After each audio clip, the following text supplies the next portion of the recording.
Agaseke k'amakuru mu karere ngapfunduriye muri Kongo Kinshasa. Abantu 7 byamenyekanye ko baguye mu mirwano hagati y'ingabo za leta ya Kongo n'abarwanyi ba Kodeko. Umutwe umaze iminsi uri mu yindi myinshi y'ibintu mu ntara y'Ituri. Mu gihe abarurwo abantu 7 bishwe abandi barenga 20 bakomerekeye muri uko kurasana kwabera mu bice bya Iga Barriere, Rinji ndetse n'Urupa mu ntara y'Ituri. Ubwo kurasana kandi kwabaye hagati y'abarwanyi ba CRP nabo bajya bacishamo bakarasana n'ingabo za Kongo. Hashize iminsi ingabo ziga gukora abarwanyi ba Kodeko bakora mu bice bya Iga Barriere barimo ahitwa Kombo, Ropa, Rinji ndetse na ekipa ibirometero birenga 20 bivuye i Bunia. Kwa gatatu abarwanyi ba Kodeko bireye moto muri bice bararasa abandi barahunga bahita bafata aho hantu. Abarokotse amasasu bahise bahongera mu bice bihakikije. Radio Kapiani twarwaye muri Kodeko basahuye amaduka aho hantu batwika inzu zabo bikura benshi umutima barahunga. Ndetse 60% byo bari batuye Europa barahunze. Ubu ngo basigaye abaturage bake cyane. Abaturage bavuga ko barwanyi barabazengereje n'ibiterwa nuko ingabo z'igihugu zitabyitaho ubwo zikibwa kuza gutabara. Ibintu byaramaze kudogera. Ibyize ingabo zishinjwa zirabihakana ahubwo zikemeza ko zikora ibiri mu nshingano zazo ngo zirinde abaturage. Hagati y'ingabo za Kongo kwa kane zatangaje ko zivuganyurwa 13 wa Thomas Rubanga baba mutwe wa Convention pour la Révolution Populaire. Umuvugizi w'ingabo za leta muri ka gace witwa Lieutenant Jules Ngongo yabwiye itangazamakuru ko abarwanyi biciwe ahitwa Neze, Ropa ndetse n'Inyamamba hafi y'ikibaya cy'ikiyaga cya Rubere. Yasabye abaturage kwirinda gukora n'abarwanyi ubwo bafatanya n'ingabo z'igihugu kubahashya. Kwa kane kandi umujyi wa Kindu wabyukiye mu mirwano ikaze yabaye hagati y'abazalendo n'inzego z'umutekano za Kongo. Kurasana hagati y'inyeshyamba za bazalendo na FARDC ubusanzwe ufatanya mu kurwanya imitura kwabereye mu gace ka Tokorote gahereye muri komini ya Mikerenge biteza ubwoba bwinshi ndetse bihagarika ubuzima mu bice byinshi by'umujyi. Umubare nyawo w'abantu bapfuye nturamenyekana gusa amashusho yazengurutse ku mbuga nkoranyambaga yerekanye imirambo y'abantu 3 barimo n'umupolisi irambariye hasi. Andi makuru avuga ko bapfuye abantu hari hagati ya 5 n'10 ariko nta mubare nyakuri w'abapfuye kugeza uratangazwa nk'uko ikinyamakuru Actualité cyabyanditse. Nk'uko amakuru aturuka muri ako gace bitangaza imirwano yatangiriye Katako umurwa mukuru wa Chefri Bangengere nko mu birometero 7 uvuye mu mujyi wa Kindu.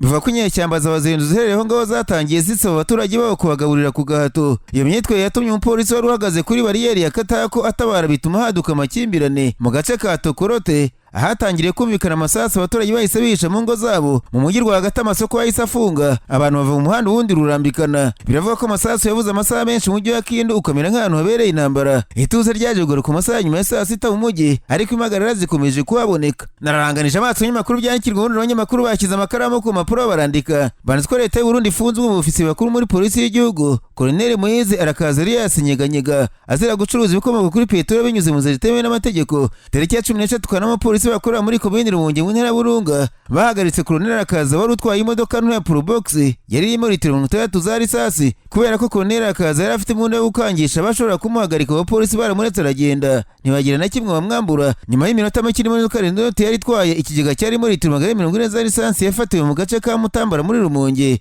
yarimo Paul Nagijimana na Simani Tuyihimbaze. Bavuze ko abakozi ba Colonel Arakaza Tuyihimbaze na Nagijimana bahise batabwa muri yombi bajyanwa muri kasho ya polisi y'Rumonge. Imodoka bari batwaye ndetse n'ikigega cyarimo birafatwa hashingiwe ku nyandiko y'ubushinjacyaha bukuru. Colonel Arakaza hamagajwe n'ibiro bya komiseri muri polisi ushinzwe kugenza ibyaha atabwa muri yombi tariki ya 14 kwa munani ubwo yitabaga i Bujumbura. Tuyihimbaze na Nagijimana bageje mu rukiko rwa Rumonge tariki ya 14 Kanama bahamwa n'icyaha cyo guhungabanya ubukungu bw'igihugu ariko bavuze ko ibyo bakoraga byose bashingira ku mabwiriza ya Colonel Arakaza. Aba bakozi ba Colonel Arakaza bakatiwe igifungo cy'umwaka umwe buri wese acibwa n'ihazabu miliyoni y'amafaranga y'u Burundi. Imodoka na lisansi bafatanywe bizagurishwa amafaranga ashyirwe mu kigega cya leta. Burundi bumaze igihe kinini bwugarijwe n'ikibazo kirimo ibura rya lisansi n'amazutu. Abatunze ibinyabiziga bajya kubigura mu bihugu by'abaturanyi birimo Kongo, Kinshasa na Tanzania. Perezida Evariste Ndayishimiye yagaragaje ko ari lisansi n'amazutu byinjira mu gihugu ariko abantu bakomeye mu gihugu bakabihisha kugira ngo bajye kubicuruza ku giciro kiri hejuru. Bityo ko ariyo mpamvu kuri sitasiyo hagaragara imirongo miremire y'imodoka. Colonel Arakaza amaze igihe kinini avuga ko gukura lisansi na peteroli muri Tanzania yifashishije abakozi akabibika mu rugo rwe mbere yo gutangira kubigurisha ku giciro cyo hejuru. Byagezeho abaturage bakeka ko ngo ari ukomeye kumurusha umushyigikiye. Nasimbukiye muri Uganda abanyamakuru bicaye imbere ya mudasobwa barandika. Banditswe umusore w'imyaka 24 witwa Clinton Mwesimwe yatawe muri yombi na polisi ya Uganda guhanirega mu rusengero ko yiciye umukunzi we mu karere ka Kabare mu kwezi gushize. Muri Nyakanga Mwesimwe wakoreraga ku kigo nderabuzima cya Hamurwa mu gace ka Rubanda yajyanye n'umukunzi we neza ko Businge muri lodge yitwa Cheres muri Kabare. Kigengo barayemo mu gitondo ku itariki 30 Nyakanga umukozi muri iryo cumbi yasanze ko Businge w'imyaka 25 yapfuye bigaragara ko yateye ibyuma bine mu gatuza. gatuza icyuma n'agakoresho gapima mburugu biri iruhande rw'umurambo we. Umusore we yari yahunze. Tariki 9 Kanama bwo mwese rimwe mu rusengero mu gace ka Nakawa i Kampala yasabye umushumba ku musengero umenyesha ko yiciye umukunzi we muri Kabale nyuma yo kutumvikana nawe. Uwari muri urwo rusengero watanze ubuhamya atabari mu rusengero batangaga ubuhamya. Uwo mugabo afata mikoro yemera yitonze ko yiciye umukunzi we muri Roje i Kabale nyuma yo kutumvikana. Yabwiye abari mu iteraniro ko yamuteye icyuma asiga umurambo mu cyumba ahungira i Kampala. Nyuma yo kumva ubuhamya bwa mwese n'icyifuzo cye, umushumba muri urwo rusengero yamuhamagarije polisi kugira ngo imukurikirane. Nibwo abapolisi bahise bajya kumuta muri yombi. Umuvugizi wa polisi mu ntara ya Kigezi Eri Mate yatangaje ko Mwesime yabanje gufungirwa muri sitasiyo ya Jinja tariki ya 13 Kanama yoherezwa i Kabale kuko ari we yakoreye icyaha. Mwesime yemereye abashinzwe iperereza ko yice ku busingi nyuma yo kumenya ko atwite. Yavuze ko yamusabye ko akuramo inda undi arabyanga amubwira ko ahubwo bagomba gushakana. Uyu musore yavuze ko yari atewe isoni nuko abantu bamenya ko yashakanye n'umukobwa umurusha imyaka 21 kandi ko yarakajwe no kumenya ko umukunzi we afite agakoko gatera sida. Agaseke k'amakuru mu karere ngapfunikiriye muri Kenya abanyamakuru bakojeje ba muri no barandika. Banitswe iperereza rya gisirikare ryakozwe hagati ya Nyakanga 2022 kugeza mu mpera za 2024 ryagaragaje dosiye 35 z'abasirikare b'Ubwongereza bakekwaho kwishyura abagore kugira ngo bakore imibonano mpuzabitsina. Ibyavuye mu iperereza byagaragaje ko nubwo ari itegeko ryashyizweho rigamije guca burundu ihohoterwa rishingiye ku gitsina n'icuruzwa ry'abantu muri Kenya, abasirikare b'Abongereza bari mu kigo cy'imyitozo kirazwi nka Nanyuki bakigaragara mu bikorwa byo gusambana n'abagore babishyuye. Igisirikare cy'Ubwongereza cyatangiye iperereza mu Kwakira kwa 2024 nyuma y'amakuru yavugaga ko abasirikare bacyo bari muri Kenya bishyuraga abagore kugira ngo baryamane nabo ndetse bakabakorera ihohoterwa rishingiye ku gitsina. Minisiteri y'Ingabo y'Ubwongereza yashyizeho itegeko ribuza abasirikare kwishyura amafaranga kugira ngo baryamane n'abagore mu mahanga mu mwaka wa 2022 nyuma y'uko yakomeje kuvuga imyitwarire mibi ikorwa n'abasirikare bari mu butumwa bwo hanze y'igihugu. Igisirikare cy'Ubwongereza kimaze igihe kirekire gikorwaho iperereza ku byaha cyo gukorera muri Kenya, harimo urupfu rwa Agnes Wanjiru, umugore w'imyaka 21 wishwe na 12 nyuma yo kubirirwa irengero bikavuga ko ari kumwe n'abasirikare b'Abongereza. Umurambo we waje kuboneka hashize iminsi uri mu cyobo cy'imyanda ya hoteli iri hafi y'ikigo babamo. Umugaba mukuru w'ingabo z'Ubwongereza General Rory Walker yavuze ko ibyo bikorwa bidakwiye na gato, yongeraho ko igisirikare gikomeje kugendera ku myitwarire iri ku rwego rwo hejuru kandi ko kizashyira mu bikorwa ibyifuzo byagaragajwe muri raporo. Yagize ati nta mwanya n'umwe ukwiye guhabwa ihohoterwa rishingiye ku gitsina rikorwa n'abantu bari mu gisirikare cy'Ubwongereza. Bihabanye cyane n'indangagaciro zigenga umusirikare w'Ubwongereza, bibasira abatishoboye kandi bigamije inyungu z'abashaka kungukira mu ihohoterwa n'icuruzwa ry'abantu. Muri Afurika bimukira nibura 27 bapfuye nyuma y'uko amato abirindukiye mu mazi ubwo agerageza kwambuka inyanja Mediterane avuye muri Libya yerekeza mu Butaliyani. Abantu bagera kuri 60 barokotse batawe bakurwa mu nyanja hafi y'ikirwa cya Lampedusa mu gihe abandi bakomeje gushakishwa. Ishami ry'umuryango w'umuryango yita ku mpunzi UNHCR rivuga ko kugeza muri uyu mwaka abantu bagera kuri 700 bapfuye bagerageza kwambuka Mediterane yo hagati. Minisitiri w'intebe w'Ubutaliyani Giorgia Meloni yihangarije byimazeyo abo byabayeho. Umuvugizi wa HCR yavuze ko ari agahinda kenshi kubera ibyabaye. Flavio Di Giacomo, umuvugizi w'umuryango mpuzamahanga Loni wita ku bimukira IOM, yavuze ko abantu 90 bari muri ayo mato abiri imbere y'uko birinduka.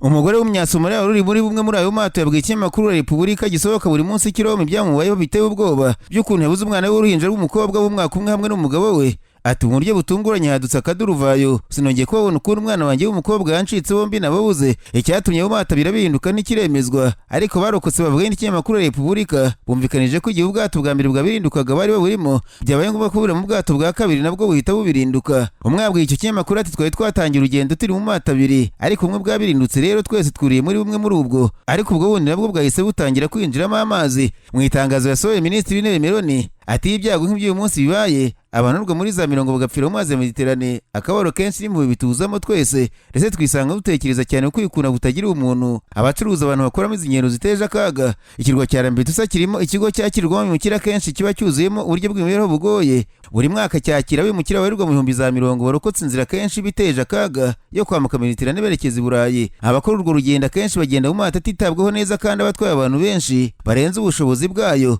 Umuryango IOM uvuga ko abantu nibura 25,000 baburi irengero cyangwa se bapfuye bagerageza kwambuka muri Mediterane yo hagati guhera muri 2014. Mu gusoza mubwire ko Perezida wa Amerika Donald Trump na Perezida w'Urusiya Vladimir Putin berekeza mu nama muri leta yarazwe muri Amerika ku wa gatanu. Buri umwe afite ibintu by'ingenzi ashyize imbere bitandukanye n'ibya mugenzi we mu gihe bitegura ibiganiro byo kurangiza intambara y'Urusiya muri Ukraine. Putin yakomeje gushaka kwigarura ubutaka bwa Ukraine mu gihe Trump atahisha ubushake bwe bwo gukora nk'umuntu utuma amahoro agerwaho ku isi. Aba bagabo bombi bashobora no kumva ko ari ayandi mahirwe nko kugaruka mu rwanda rwa diplomasi kuri rw'isi kuri Putin gukekeranya ku ntego za Trump biragoye cyane uko aherutse kuvuga ibintu bitandukanye kuri mugenzi we w'Uburusiya. Dore ishusho irambuye y'ibyo abategetsi bashobora kuba bashaka muri iyi nama. Ikintu cya mbere Putin ashaka muri iyi nama ni ikintu yamaze guhabwa, kandi cyo ni ukwemerwa n'igihugu cya mbere gikomeye ku isi, Amerika, ko ibikorwa by'uburengerazuba byo guha akato umutegetsi w'Uburusiya byaraniye kugera ku ntego. Ku inama yo ku rwego rwo hejuru ibaye ni igihamya yabyo. Cyo kimwe n'ikiganiro n'abanyamakuru gihuriyeho n'abo bategetsi bombi, ibiro bya perezida w'Uburusiya Kremlin byatangaje ko Kremlin ishobora kuvuga ko Uburusiya bwagarutse bugasongera ka politike mpuzamahanga. Muri iki cyumweru ikinyamakuru Moskrovsky Komsomolets cy'inkuru za byacitse cy'Uburusiya cyateye hejuru kiti ibintu byinshi cyane ku guhabwa akato, ibirenze ibyo yakwitega ku muntu uhawe akato. Putin ntiyabonye gusa inama ya Amerika n'Uburusiya, ahubwo anabonye ahantu heza cyane ibera. Arazi ifite byinshi byo guha Kremlin. Mbere na mbere umutekano, kuhegereye cyane Uburusiya. Arazi kiri mu ntera y'ibirometero 90 uvuye ico kwita mu Burusiya. Vladimir Putin ashobora kwagera bitabaye ngombwa ko agenda n'indege hejuru y'ibihugu by'abanzi. Icya kabiri ni kure cyane rwose Ukraine n'Uburayi. Ibyo bihe neza nibyo Kremlin yemeje byo guheza abategetsi ba Ukraine n'umuryango w'Uburayi, ikaganira mu buryo butaziguye na Amerika. Hari n'igisobanuro kijyanye n'amateka ku Burusiya bwarategekwaga n'amatsari, no kuvuga abami bwaragurishije Alaska kuri Amerika mu kinyejana cya 19, birimo gukoreshwa n'Uburusiya mu guhishingira igereza ryabyo guhindura imipaka ku ngufu mu kinyejana cya 21. Ikinyamakuru Moskrovsky Komsomolets cyanditse kigira kiti Alaska n'urugero rufatika ku imipaka y'ibihugu ishobora guhinduka, ndetse ko teritwari nini zishobora guhindura ba nyirazo. Ariko Putin arashaka ibirenze gusa kwemerwa ku rwego mpuzamahanga n'ubutumwa bukubiye mu bimenyetso. Arashaka intsinzi. Amazi yashimangira ko Uburusiya bugumana ubutaka bwose bwafashe mu turere tune twa Ukraine turimo Donetsk, Luhansk, Zaporizhia ndetse na Kherson, ndetse ko Ukraine iva muri ibyo bice by'umutwe turere bikiri mu maboko ya Ukraine. Kuri Ukraine ibyo ngo ntibishobora kwihanganirwa. Perezida wa Ukraine Volodymyr Zelensky agira ati abanya-Ukraine ntibazaho ubutaka bwabo wabwigaruriye. Ibyo Kremlin irabizi, ariko niramuka ishyigikiwe na Trump mu by'isaba bijyanye n'ubutaka, imibare yaba kuko kubyanga kwa Ukraine kwatuma Trump ahagarika ubufasha bwose kuri Ukraine. Hagati aho ngo Uburusiya na Amerika byakomeza kuzana umubano n'ubufatanye mu iterambere ry'ubukungu. Ariko ngo hari ikindi gishoboka. Ubukungu bw'Uburusiya buri ku gitutu. Ikigero cy'amafaranga leta ikoresha rutewinjije kirimo kwiyongera. Inyungu iva mu bitoro na gazi Uburusiya bwohereza mu mahanga irimo kugabanuka. N'ibibazo by'ubukungu birimo guhatira Putin kurangiza intambara. Kremlin ishobora kuva ku izima. Kuri ubu nta kimenyetso cy'ibyo gihari, ku bategetsi b'Uburusiya bakomeje gushimangira ko Uburusiya ari bwo bufite ijambo ku ntambara. Trump azwiho cyane ko yarasezeranije igihe yiyemeza kuba perezida wa Amerika mu mwaka ushize ko kurangiza intambara muri Ukraine bizoroha, ndetse ko yashobora kubikora mu gihe cy'iminsi gusa. Iryo sezerano riracyakurikiranira perezida wa Amerika mu muhate wo kurangiza intambara. Akaba yaragiye agira igihe avuga ko arimo kurambirwa cyane Ukraine no kurambirwa Uburusiya kuva asubiye ku butegetsi muri Mutarama uyu mwaka.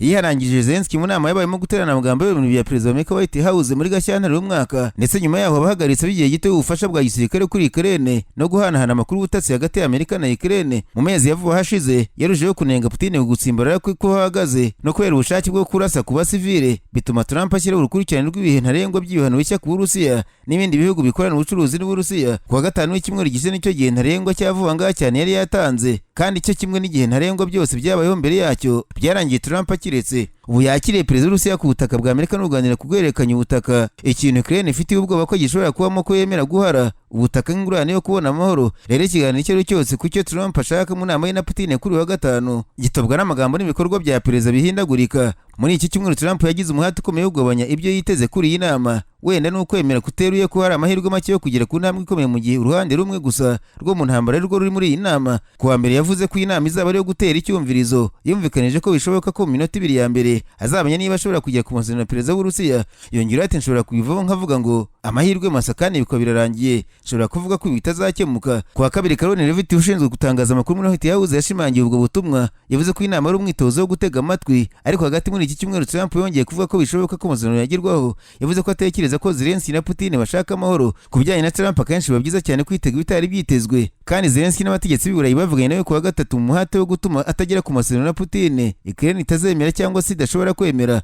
Ariko hari ikintu kimwe cyagaragaye muri uyu mwaka wose kugeza ubu: Trump yakwakira neza amahirwe yo kuba umugabo urangiza intambara. Mu ijambo yavuze ubwo yarahiraga nka perezida, yavuze ko ashaka ko ikintu azibukirwaho kizamutera ishema cyane kurusha ibindi byose ari ukuba uzana amahoro. Si ibanga ko amaze igihe ashaka cyane kuza ku rwego mpuzamahanga binyuze mu kubona igihembo cy'amahoro cyitiriwe Nobel. Kuwa kane mu cyumba Oval Office cyo muri White House, Trump yarase intambara zose ziri ku isi yumva ko yashoboye kurangiza kuva asubiye ku butegetsi muri Mutarama, ariko yarabajijwe ku ntambara yo muri Ukraine mu buryo bw'imboneka rimwe yemeye ingorane arimo guhura nayo. Ati nibwiraga ko izoroha cyane kuyirangiza izaba ariye, mu by'ukuri niyo ya mbere igoye cyane. Trump asobanura ko mu nkokora n'uducogocogo tw'ingingo nkuru, ariko niba ari amahirwe yo yakwitirira ko yateye intambwe yerekeza ku mahoro mu biganiro yankuraje muri Alaska, arabyaza umusaruro. Putin uhora ari umuhanga mu biganiro ashobora gushaka uburyo bwo kureka Trump akagera kuri ibyo nyirizina. Birumvikana ariko mu buryo Urusiya bwabyungukiramo.